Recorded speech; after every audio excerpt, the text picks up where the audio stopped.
of the American education system can be traced back to something called the Prussian Empire. The Prussian Empire is the empire that made up modern-day Germany, and these Prussians were geniuses at controlling the masses. See, in the late 1700s, Prussia invaded Poland, and they won. Prussia now occupied Poland, but the Prussians now faced a new problem. Sure, they controlled Poland, but how were they gonna get the Polish people to accept their new German rulers?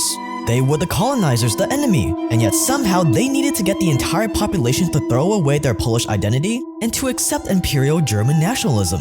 But the Prussians weren't stupid. They knew they had no chance in changing the minds of the adults. The adults were proud Polish people. They were set in their ways. There's no hope in converting them. But the children? The Polish children were much more moldable.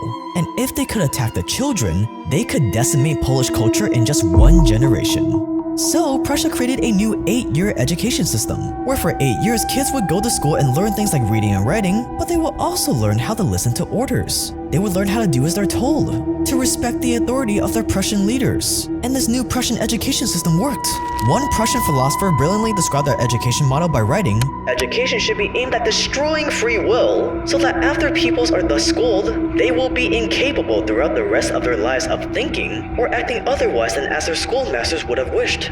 When the technique has been perfected, every government that has been in charge of education for more than one generation will be able to control its subjects securely, without the need of armies or policemen.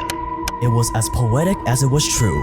Basically, if you want a submissive population that you can rule over, you have to destroy their free will. You have to condition them not to think. Thinking is the enemy, and you have to start this conditioning when they're as young as possible.